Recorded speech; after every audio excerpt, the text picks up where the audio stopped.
Bismillahirrahmanirrahim.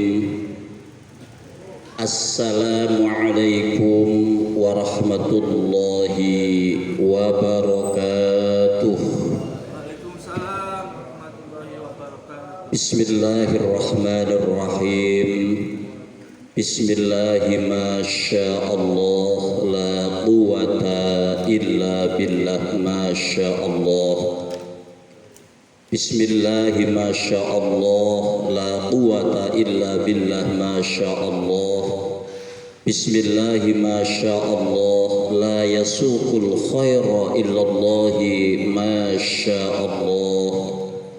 Bismillahi masyaallah la yasrifus su'a illallahi masyaallah. Bismillahi masyaallahi la hawla wa la quwwata illa billah. Khassantu nafsi bil hayyil qayyum alladhi la yamutu abada wa dafa'tu an nafsi as-su'a bi alfi alfin wa la hawla wa la quwwata illa billahil aliyyil azim.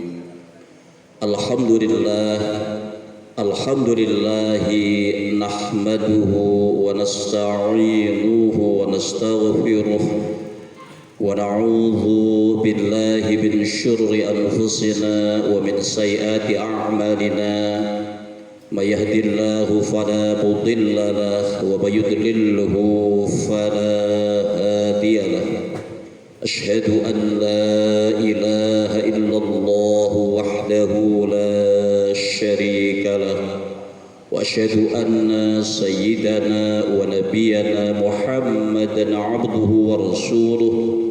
Allahumma salli wa sallim wa barik ala sayyidina Muhammadin wa ala alihi wa ashabihi, amma ba'du. Astaghfirullahal azim. Astaghfirullahal azim. Astaghfirullahal azim.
Hasbunallahu wa ni'mal wakil.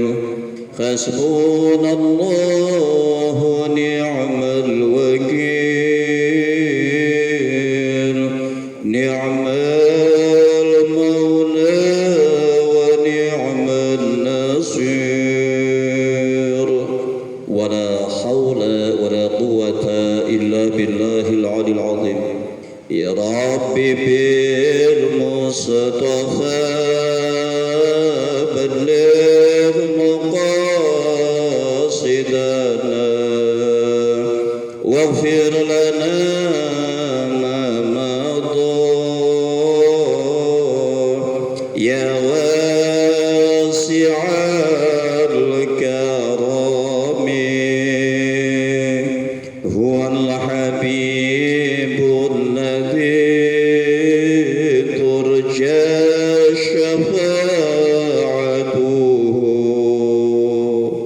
لكل هول من الأهوال مكتب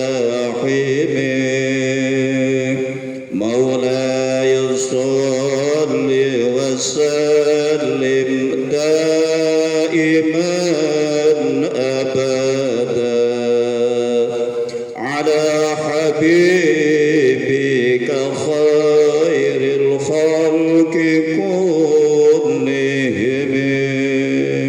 اللهم صل وسلم وبارك عليه وعلى آله.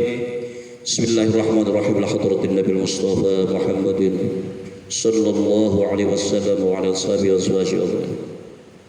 بسم الله حضرة جميع تعالى مشارق الأرض ومغاربها في بر بحرها من يمينها إلى شمالها ونخص خاصا لحضرة السلطان الأولياء الشيخ محيدنا عبد القادر جيلاني قدس الله سرا ورضوانه ولحضرة شيخنا مرشدنا مربي رحمه الحبيب محمد لطفي بن علي بن هاشمية وإلى حضرته وإلى حضرته وصول الفضل والشر. الفاتحة. أعوذ بالله من الشيطان الرجيم. بسم الله الرحمن الرحيم. الحمد لله رب العالمين الرحمن الرحيم مالك يوم الدين إياك نعبد وإياك نستعين اهدنا الصراط المستقيم صراط الذين أنعمت عليهم غير المغضوب عليهم ولا الضالين آمين. أما بعد فإن خير الحديث كتاب الله وخير الهدي هدي محمد صلى الله عليه وسلم وشر الأمور محدثاتها وكل بدعة ضلالة. Yang kami hormati segenap pengurus Masjid Jami Al-Fitrah, yang kami hormati Bapak hadirin jamaah Masjid Jami Al-Fitrah beserta para pemirsa Om Firman Channel yang semuanya mudah-mudahan senantiasa mendapatkan rahmat serta maghfirahnya Allah Subhanahu wa taala. Amin. Pengajian kita malam ini masih pada bab zuhud. Kita meneruskan pengajian malam Sabtu minggu yang lalu. Di malam Sabtu minggu yang lalu kita sudah membahas hadis nomor 8 dan malam ini kita lanjutkan pembahasannya sampai pada hadis yang nomor 9. Yang ada kitabnya silahkan dibuka pada halaman 235, hadis nomor 9 paling atas sudah wajib. Bismillahirrahmanirrahim. Wa an Abi Dzarrin radhiyallahu anhu qala, dari sahabat Abi Dzar radhiyallahu anhu berkata, kuntu amshi ma'an Nabi sallallahu alaihi wasallam fi harratin bil Madinati. Aku pernah berjalan bersama Nabi sallallahu alaihi wasallam di daerah yang berbatu hitam di wilayah Madinah. Fastaqbalana Uhudun, lalu kami sampai di bukit Uhud. Faqala, lalu beliau Rasulullah SAW bersabda, ya Abu Dzar, wahai Abu Dzar. Qultu, lalu aku jawab, labbaik ya Rasulullah. Labbaik ya Rasulullah. Labbaik itu makna tekstualnya aku memenuhi panggilanmu ya Rasulullah. Jadi labbaik itu artinya kalimat untuk menyauti panggilan labbaik. Orang Arab bilang baik biasa gitu. Qala, lalu Rasulullah SAW bersabda, ma yasurruni, tidaklah membahagiakan aku, anna indi misla Uhudin hadza zahaban, seandainya aku memiliki emas seperti gunung Uhud ini, tamdi alayya salah satu, lalu emas itu berada di tempatku sampai 3 hari lamanya, wa indi minhu dinarun, dan masih tersisa 1 dinar, illa syai'un ursiduhu lidaini, kecuali sesuatu yang aku persiapkan untuk membayar hutang, illa an aqula bihi ibadallah, aku baru merasa senang kalau mempunyai emas sebesar bukit Uhud, lalu aku bagi-bagikan kepada hamba Allah, hakadha, untuk yang ini sekian, wa hakadha, dan untuk yang ini sekian, wa hakadha, dan untuk yang ini sekian, an yaminihi wa an shimalihi wa min khalfihi. Maksudnya adalah beliau ingin membagi-bagikannya kepada tetangga yang ada di sebelah kanannya, kepada tetangga yang ada di sebelah kirinya, dan kepada tetangga yang ada di belakang rumahnya. Summa sar, kemudian beliau berjalan, faqala, dan bersabda kembali, inna aksarina humul aqalluna yaumal qiyamati. Innal aksarina, sesungguhnya orang yang banyak hartanya, humul aqalluna yaumal qiyamati, mereka adalah orang yang paling sedikit pahalanya di hari kiamat nanti. Illa mangkola, kecuali orang yang berkata hakada wahakada wahakada, untuk yang ini sekian, dan untuk yang ini sekian, dan yang untuk yang ini sekian, an yaminihi wa an shimali wa min khalfihi. Yang dimaksud adalah dibagikan kepada tangganya yang sebelah kanannya, kepada tangga yang sebelah kirinya, dan kepada tangga yang ada di belakangnya. Wa qalilun mahum, tetapi jumlah mereka itu amat sedikit. Summa qalali, kemudian Rasulullah SAW bersabda kepadaku, makanaka, tetaplah kamu berada di tempatmu, la tabrah, jangan kamu tinggalkan tempatmu, hatta atiyaka, sehingga aku mendatangimu. Summan tolako fi sawadil laili, kemudian Rasulullah SAW bertolak, Rasulullah pergi di kegelapan malam, hatta tawaro, sehingga beliau tidak terlihat lagi. Fasami'tu sautan qadir tafa'a, lalu aku mendengar suara yang sangat keras.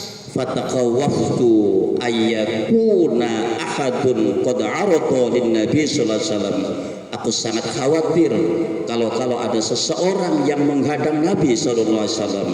Fa'aradtu an atiyahu, maka aku bermaksud untuk mendatanginya. Fadakartu, tapi tiba-tiba aku teringat qaulahu, akan sabdanya, akan pesannya, la tabrah, jangan kamu tinggalkan tempat, hatta atika, sampai dengan aku mendatangimu.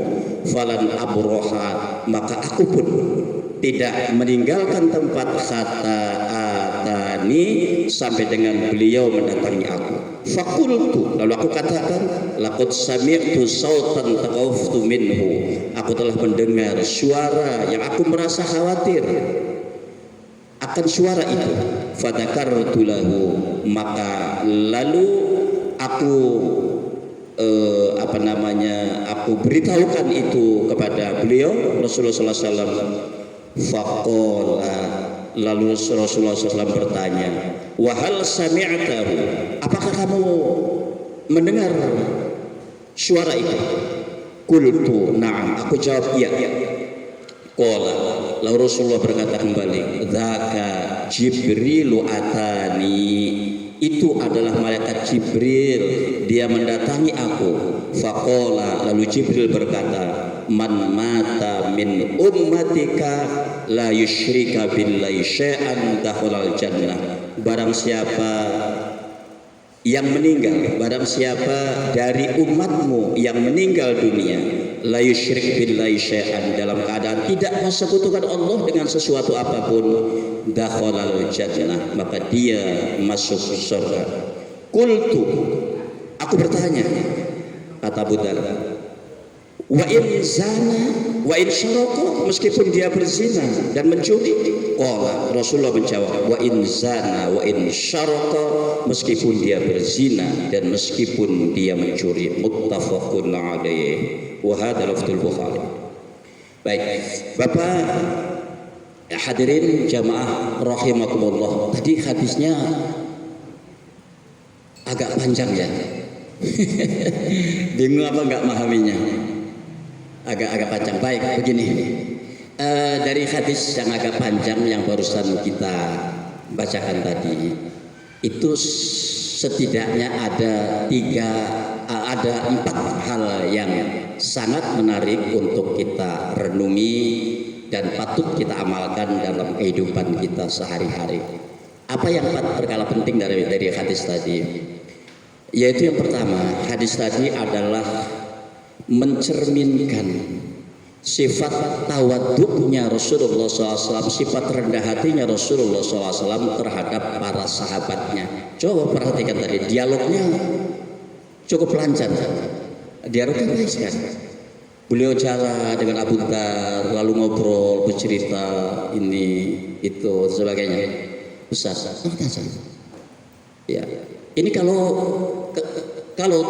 tidak karena sifat tawaduk nggak bisa hal seperti ini, dialog seperti ini terjadi, kan bisa. Ini mencerminkan betapa tawaduknya Rasulullah SAW itu terhadap para sahabatnya. Ya. Jadi tawaduknya Rasulullah SAW itu tidak hanya terhadap para elitnya, tidak hanya terhadap para pembesar dan para bangsawan Arab saat itu, tidak, sampai terhadap sahabat yang paling miskin sekalipun. Beliau sangat tawaduk. Siapa sahabat Nabi yang paling miskin itu? Yaitu yang namanya disebutkan dalam hadis tadi. Siapa itu? Yaitu sahabat Abu Dzar, atau lebih populer disebut dengan Abu Dzar Al-Ghifari. Beliau adalah sahabat Rasul yang paling miskin. Selama hidupnya dalam keadaan miskin, bahkan beliau itu juga wafatnya, meninggalnya dalam keadaan kelaparan. Beliau meninggal dalam keadaan kelaparan beserta istrinya, beserta anaknya, dalam pengasingannya, dalam pembuangannya di tengah padang pasir. Masya Allah, nangis kita kalau ingat ini cerita. Sahabat-sahabat itu banyak dulu yang miskin, seperti Abu Hurairah misalnya, dulu juga miskin. Tapi beliau pernah jadi gubernur Bahrain. Bahrain itu Bahrain orang saya nyebutnya.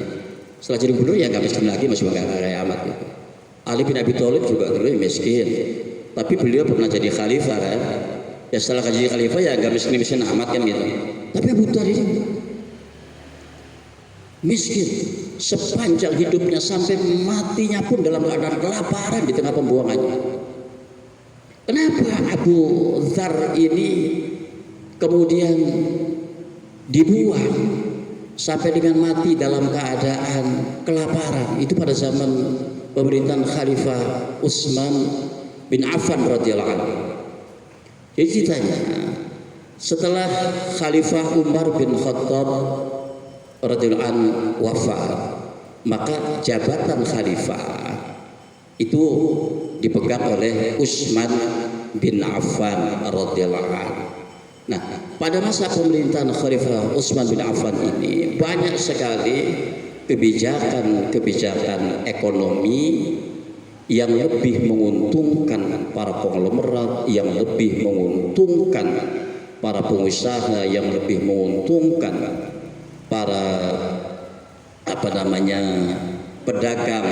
pedagang besar, yang kebanyakan adalah dari marga Bani Umayyah. Bani itu artinya anak, cicit, keturunan gitu. Ya bahasa kitanya marga lah ya, dari marga Bani Umayyah. Bahkan para pejabat negara pun pada masa itu diperbolehkan untuk berbisnis. Sehingga muncul kemudian para pepeng. Pepeng itu ya dia pengusaha, dia penguasa, dia pejabat, dan dia juga pengusaha. Banyak sekali. Itu yang tidak terjadi pada zaman pemerintahan Khalifah Umar bin Khattab. Pada masa pemerintahan Khalifah Umar bin Khattab itu ketat sekali peraturannya. Apa? Yang pertama, semua pejabat negara termasuk para gubernur itu dilarang untuk berbisnis. Yang kedua, semua harta kekayaan yang diperoleh pada saat menjabat itu harus diserahkan ke Baitul Mal, atau sekarang mirip LHKPN, laporan harta kekayaan pejabat negara, apa sih kan? LHKPN. Ya, jadi itu yang LHKPN itu ternyata bukan barang baru. Dari sejak Khalifah Umar sudah dibuat peraturan seperti itu. Abu Hurairah misalnya dulu pernah menjabat jadi gitu. Setelah beliau punya keinginan untuk mengundurkan diri, diserahkan semua kepada kami, terus beliau pun sampai sudah. Nah, pada masa Khalifah Utsman ini enggak terjadi seperti itu. Peraturan itu dihapus, sehingga menimbulkan gap karena banyak orang kaya raya, banyak orang yang menimbun harta, gitu. Sehingga menimbulkan gap, menimbulkan kesenjangan sosial yang sangat luar biasa pada saat itu. Bahasa gampangnya, yang miskin tambah miskin, yang kaya tambah kaya. Abu Dzar Al-Ghifari terpanggil hatinya, nuraninya terpanggil untuk menjadi pejuang kemanusiaan, untuk membela hak-hak daripada orang miskin itu. Maka di mana-mana beliau berorasi, ngomong di mana-mana, di tempat-tempat umum, ya sesuai dengan firman Allah Subhanahu wa taala, wa fi amwalihim haqqul lis-sa'ili wal mahrum. Pada harta orang-orang yang kaya itu ya ada hak yang harus diberikan terhadap orang-orang miskin yang meminta, atau orang miskin yang tidak meminta, demi menjaga kehormatan mereka. Bahasa Arabnya mahrum itu dia punya nggak minta karena malu untuk menjawab kehormatan dirinya. Semua orang-orang kaya, pejabat negara didatangi satu-satu sama Abu Dzar ini, dan dikatakan padanya, kalau harta yang kamu timbun ini adalah berasal dari harta umat, maka kamu adalah pengkhianat. Tetapi kalau harta yang kamu timbun ini adalah hartamu sendiri, maka kamu adalah orang yang melampaui batas. Siapa yang nggak panas kupingnya diomongin begitu sama Abu Dzar? Maka itu atas usul daripada para pembesar, para konglomerat, para orang kaya saat itu supaya Abu Dzar ini dideportasi, diusir dari Madinah ke Sam itu Syria sekarang. Udah kalau gitu dia usir saja. Dia biar sana ketemu sama Muawiyah, gubernurnya Muawiyah, licik juga Muawiyah, gubernur Muawiyah. Ke atas usul daripada mereka para besar. Tapi yang neken siapa? Yang neken khalifah, karena aja bukan khalifah tidak punya hak untuk mengusir orang dan negerinya. Sehingga sejarah kemudian mencatat bahwa yang mengusir Abu Dzar dari Madinah ke Sam ya Utsman bin Affan. Karena yang teken surat perintahnya dia. Di Sam, di Sam itu, ya nggak kapok. Beliau sama seperti juga, dicerita seperti juga. Datangi orang-orang banyak, gerah juga orang di sana. Maka itu dari Sam dikembalikan lagi ke Madinah. Sampai di Madinah begitu lagi. Tambah lagi konflik dengan Marwan bin Hakam. Marwan Hakam itu dia wakil pemerintahnya, wapresnya kalau sekarang kayak begitu. Konflik lagi. Maka itu kemudian mereka menginginkan supaya Abu Talib dibuang aja, diasingkan aja, tak apa-apa. Siapa yang neken lagi? Yang nekennya Utsman bin Affan lagi. Yang neken sudah perintahnya. Kenapa? Yang bukan khalifah tidak punya hak untuk menghukum orang, menjarakan orang, untuk mengasingkan orang. Sama. Maka sejarah juga mencatat bahwa yang membuang Abu Dzar al-Ghifari ini sampai ke pengesahan, sampai dengan dia meninggal dalam keadaan kelaparan, ya Utsman. Dibuang sampai beliau meninggal. Na'udzubillah. Satu yang itu soal tawadhu. Yang kedua apa yang menarik lagi? Yang gini. Seperti apa yang tercermin dari aku tidak membahagiakan aku. Ya, meskipun aku punya emas sebesar gunung Uhud ini, aku baru merasa gembira. Jika aku memiliki emas gunung ini, lalu aku bagi-bagikan. Ya. Ini artinya apa? Ini artinya bahwa Rasulullah SAW sedang mengajarkan kepada kita bahwa kebahagiaan yang sejati itu bukan datang dari banyaknya harta yang kita miliki, bukan. Tapi kebahagiaan yang sejati itu datang dari perasaan yang tulus untuk berbagi. Jadi kalau orang nggak mau berbagi itu apa nggak menemui kebahagiaan? Nggak bakal ketemu dengan yang namanya kebahagiaan. Orang yang dia banyak menimbun harta, memiliki harta, tapi tidak punya satu niat yang tulus untuk berbagi, itu sama dengan dia sedang menyusun penderitaan dalam dirinya sendiri. Bayangin Bapak, nanti jangan-jangan setiap orang yang datang itu pasti dalam hatinya perasaannya, ya ini orang datang lagi, jangan-jangan ya dia pengen minjem duit, jangan-jangan dia pulangnya kepengen disangon, kepengen dikit. Setiap orang, bahkan setiap saudaranya yang datang pasti perasaannya akan begitu. Apalagi kalau orangnya sering datang, ya kamu lagi, lu lagi. Apa nggak menderita di sininya? Iya, semakin banyak orang datang semakin menderita. Maka itu orang yang tidak punya niat yang terus untuk berbagi itu, dia nggak akan menemui kebahagiaan. Kalau senang mungkin, kalau ketemu dengan kesenangan mungkin, tapi ketemu dengan kebahagiaan nggak mungkin. Emang beda ya kesenangan dan kebahagiaan? Oh beda banget. Apa bedanya? Ya mungkin orang agak sama. Ya. Senang, apa sih bedanya?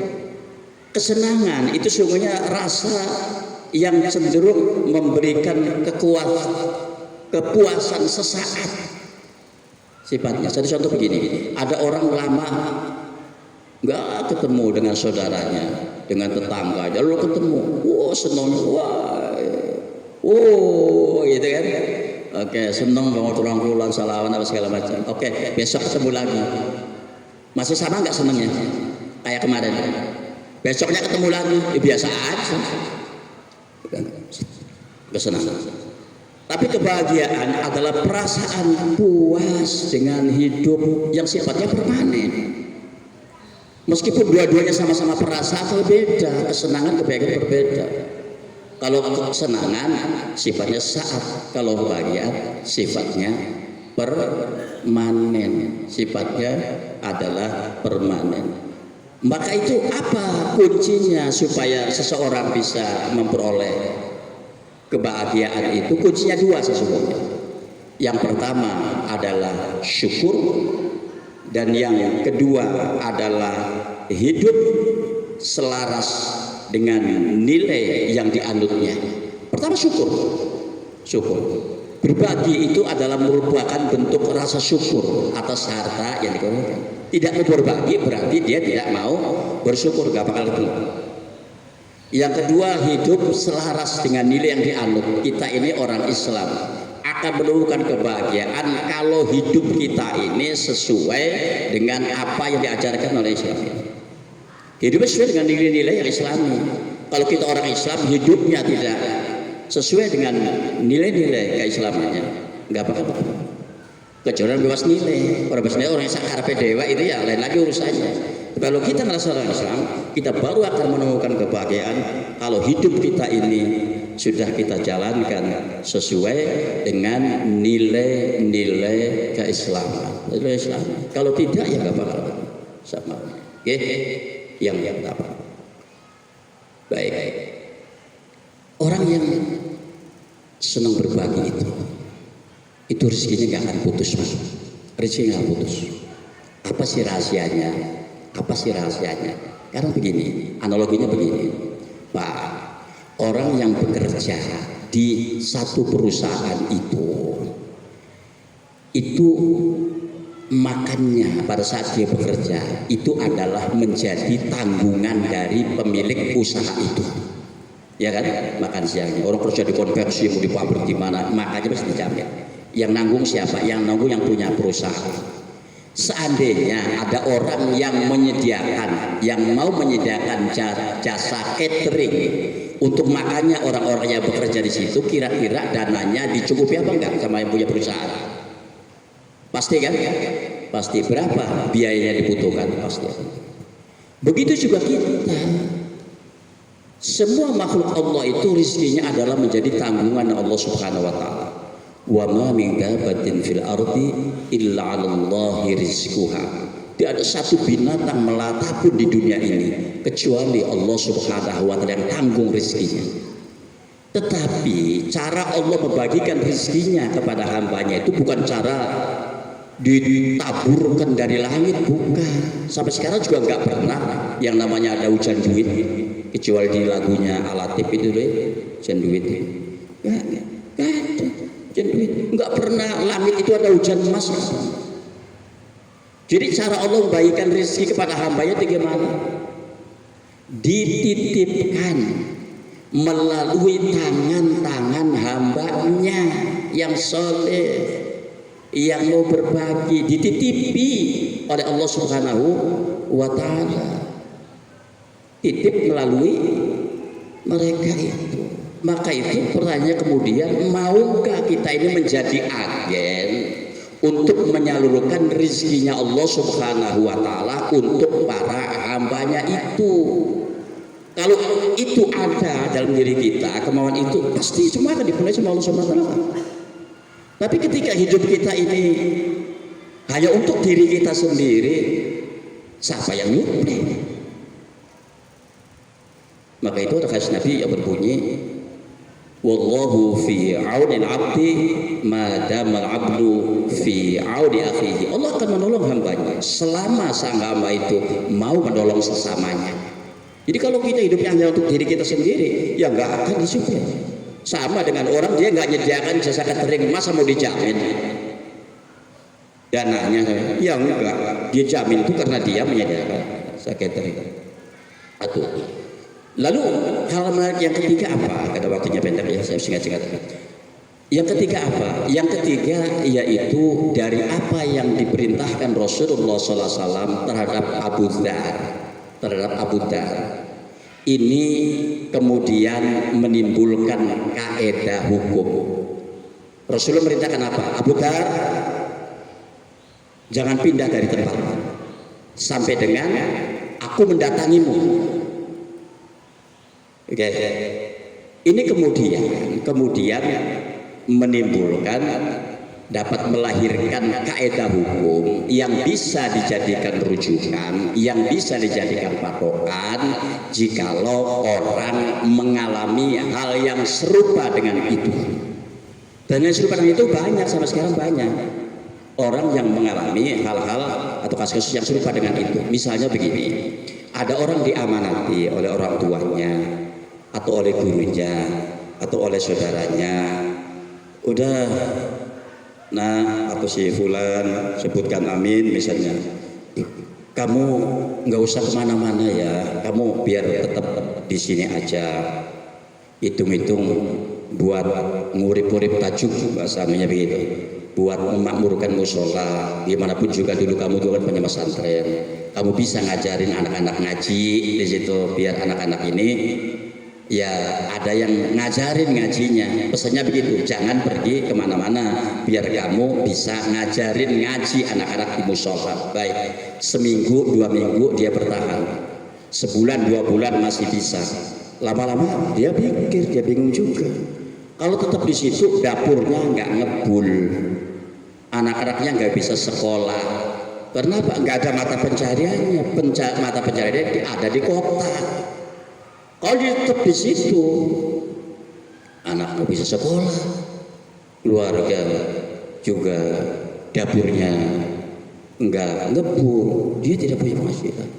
Maka kalau seperti itu kasusnya, boleh apa tidak? Dia tinggalkan itu. Boleh, bahkan diperintahkan. Apa dasarnya? Dasarnya adalah kaidah fikih, itu yang merujuk kepada masalah tadi, kepada peristiwa tadi.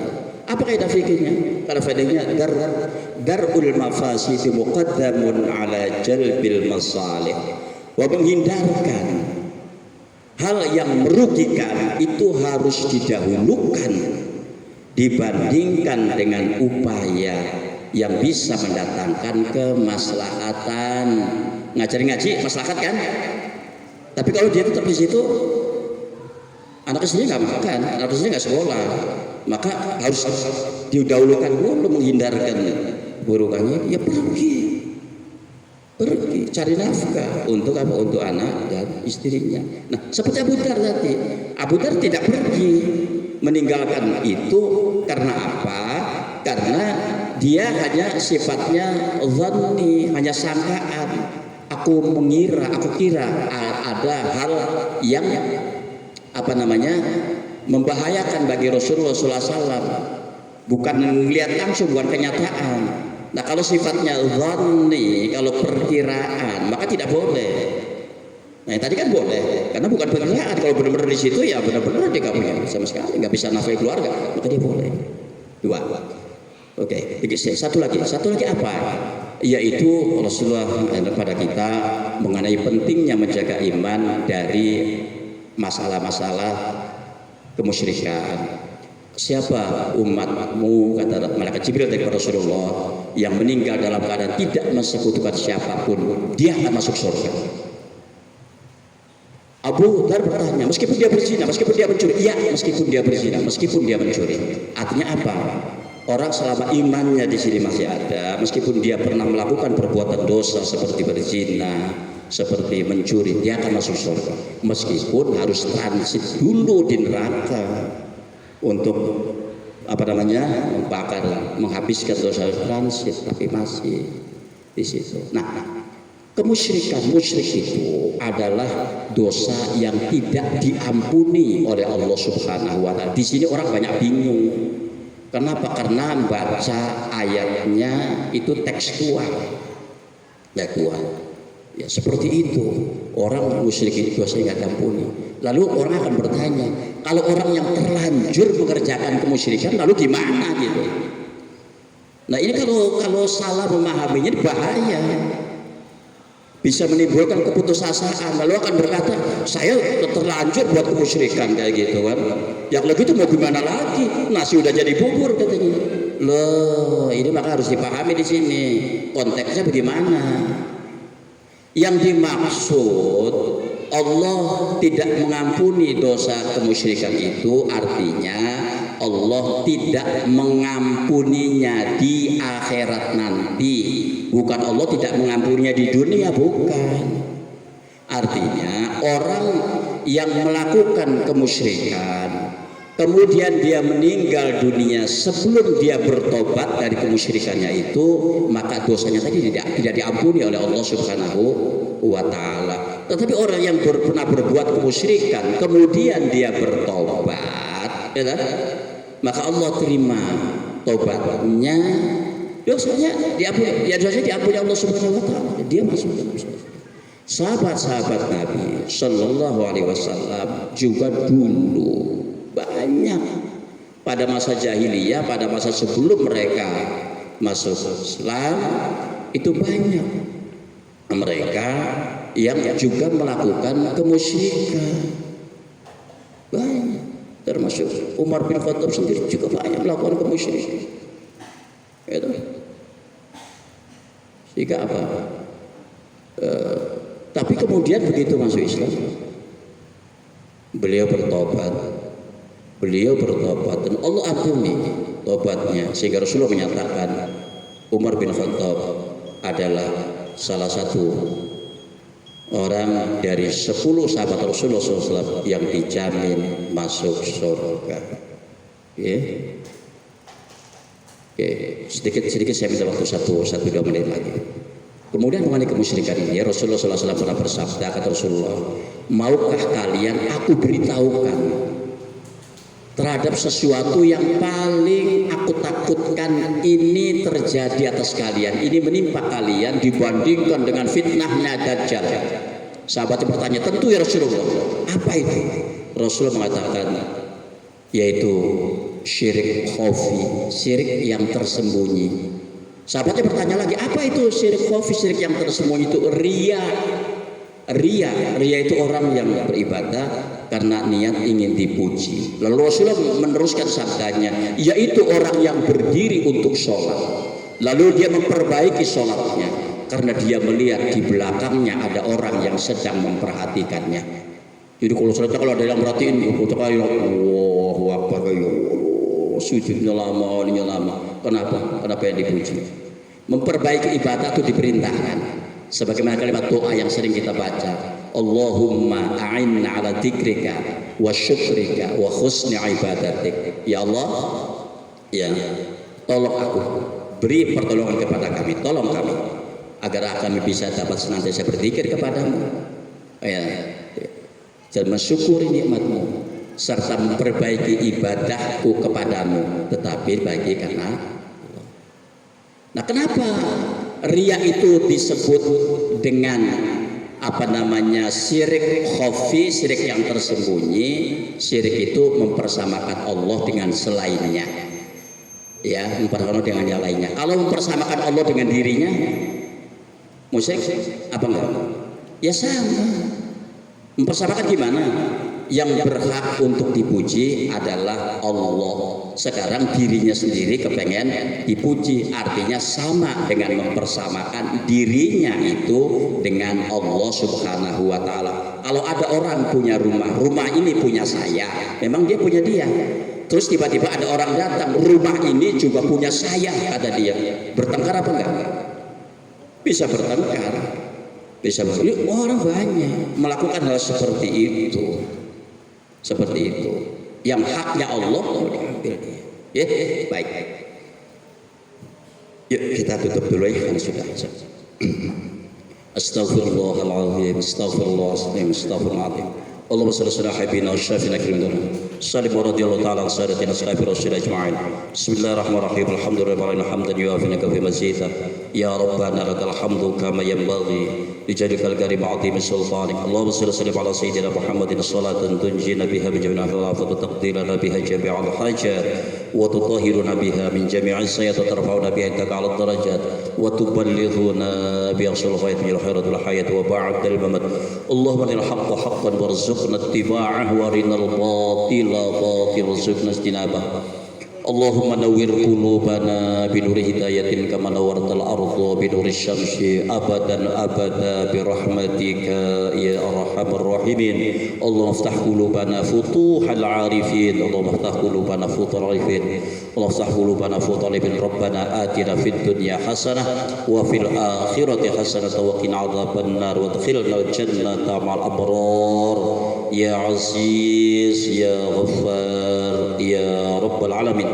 اللهم اجعل جمعنا هذا جمعا مرحوما والتفرق تفرقا معصوما وصلى الله سيدنا محمد والحمد لله رب العالمين. سبحانك اللهم وبحمدك أشهد أن لا إله إلا أنت أستغفرك وأتوب إليك والله الموفق لأقوم الطريق. السلام عليكم ورحمة الله وبركاته.